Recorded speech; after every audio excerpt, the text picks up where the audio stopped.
নমস্কার, আমি মৃণাল কান্তি চৌধুরী। আপনারা আমাকে নীল নামে চেনেন। স্বামী সর্বপ্রিয়ানন্দজি মহারাজ বলেছেন, আবেগ নিয়ন্ত্রণ করার জন্য প্রয়োজন মানসিক সচেতনতা ও আত্মচিন্তন। যখন আমরা আমাদের মনকে প্রশান্ত রাখতে পারি, তখন আবেগগুলি আমাদের উপর প্রভাব ফেলতে পারে না। ধ্যান এবং যোগাভ্যাস আমাদের আবেগ নিয়ন্ত্রণে সাহায্য করে। স্বামী সর্বপ্রিয়ানন্দজি মহারাজের কথায়, মানুষের জীবন একটি সাধনা এবং সেই সাধনায় আমাদের মন ও আবেগের উপর নিয়ন্ত্রণ আনা অত্যন্ত জরুরি। যতই আমরা ধ্যান করি, ততই আমাদের মন শান্ত হয় এবং আবেগগুলি নিয়ন্ত্রণে থাকে। স্বামী সর্বপ্রিয়ানন্দজি মহারাজের মতে, আত্মচিন্তন ও ধ্যান আমাদের জীবনের একটি অপরিহার্য অংশ হওয়া উচিত। একা একা অনেক কিছু করতে চাওয়া, কখনো একা সংসার সামলানো, একা উপার্জন করা, কখনো বা অনেকের ভিড়ে নিজেকে একা লাগা, একা গড়তে চাওয়া, একা লড়তে চাওয়া, অন্যায়ভাবে হেরে গিয়ে একা হওয়া, কারুর আমাদের একা করে দেওয়া। আমাদের খুব পরিচিত একটা শব্দ একা, যার কারণে আমাদের মধ্যে আসে মানসিক রোগ। আমাদের সবথেকে বেশি ক্ষতি করে আমাদের শত্রুরা নয়, বন্ধুরা। কারণ আমরা জানি শত্রু কি করতে পারে, কিন্তু আমরা জানতে চেষ্টা করি না আমাদের কাছের মানুষরা কি করবে। এই কাছের মানুষগুলোই কিন্তু আমাদের একা করে দেয়। ভেবে দেখবেন, একা থাকা, একা হয়ে যাওয়ার মধ্যে পার্থক্য কিন্তু ঠিক ততটাই যতটা আমাদের মন ও মস্তিষ্কের মধ্যে পার্থক্য। শ্রী রামকৃষ্ণদেব বলেছিলেন, মানুষের আসল প্রকৃতি আনন্দময়। আমরা যখন আমাদের প্রকৃত স্বরূপে ফিরে আসি, তখনই আমরা সত্যিকারের শান্তি ও আনন্দ লাভ করতে পারি। যখন কেউ সত্যি ভগবানের নাম নিতে পারে, তখন তার সব দুঃখ কষ্ট কেটে যায়। মা কালী সবকিছু, ওর আশ্রয়ই আমাদের সবকিছু। শ্রী রামকৃষ্ণদেবের শিক্ষাগুলি মানুষের জীবনকে সহজ ও সুখময় করার জন্য প্রয়োজনীয় পথ প্রদর্শন করে। শ্রী রামকৃষ্ণদেব আমাদেরকে ভগবানের চিন্তন ও ভজনের উপর গুরুত্ব দিতে বলেছেন।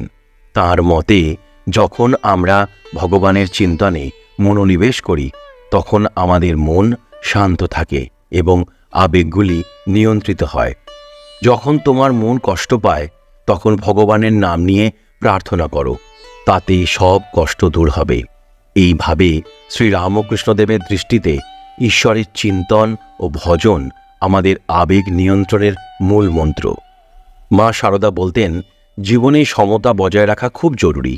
জীবন চলার পথে বিভিন্ন সময়ে বিভিন্ন সমস্যা আসতে পারে, কিন্তু আমাদের মন যদি শান্ত থাকে এবং ভগবানের প্রতি আস্থা থাকে, তাহলে সব সমস্যা সহজেই কাটিয়ে উঠতে পারি। যখন কোনো সমস্যার মুখোমুখি হবে, তখন মনে করবে ভগবান তোমার সাথে আছেন।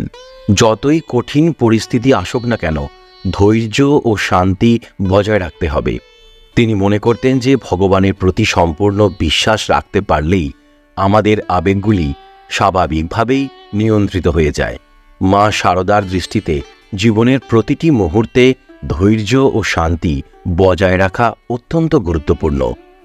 শ্রীরামকৃষ্ণদেব, মা সারদা এবং স্বামী সর্বপ্রিয়ানন্দজি মহারাজের জীবন দর্শনের মূল শিক্ষা হল, ঈশ্বরের প্রতি আস্থা, ধ্যান এবং আত্মচিন্তনই আমাদের আবেগ নিয়ন্ত্রণে রাখতে সাহায্য করে।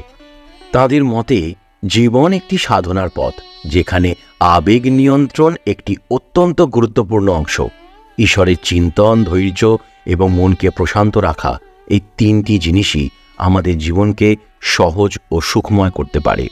শ্রী রামকৃষ্ণদেব বলেন, নিয়মিত অনুশীলনের মাধ্যমে কেউ নারী এবং সোনার প্রতি আসক্তি ছাড়ার ক্ষমতা অর্জন করে।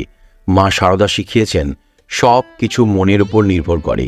স্বামী সর্বপ্রিয়ানন্দজি মহারাজ মাইন্ডফুলনেস মেডিটেশনের মাধ্যমে আমাদের শিখিয়েছেন কিভাবে মেডিটেশনের মাধ্যমে মনের শক্তি বাড়ানোর মাধ্যমে আবেগ নিয়ন্ত্রণ করা যায়। শ্রী রামকৃষ্ণদেব, মা সারদা, স্বামী সর্বপ্রিয়ানন্দজি মহারাজের দর্শন জীবনের প্রতি একটা পজিটিভ দৃষ্টিকোণ এনে দেয়, যেখানে তারা আমাদের শিখিয়েছে যে কিভাবে নিজের মনের উপর নিয়ন্ত্রণ রাখা যায় এবং আবেগকে সুস্থভাবে ব্যবহার করা যায়।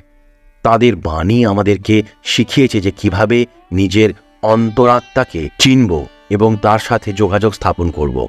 এই শিক্ষা এবং দর্শনগুলোকে আমরা আমাদের জীবনে প্রয়োগ করে দেখতে পারি এবং তাদের অনুগামী হতে পারি। স্বামী সর্বপ্রিয়ানন্দজি মহারাজের শিক্ষা অত্যন্ত গভীর এবং অনুপ্রেরণামূলক।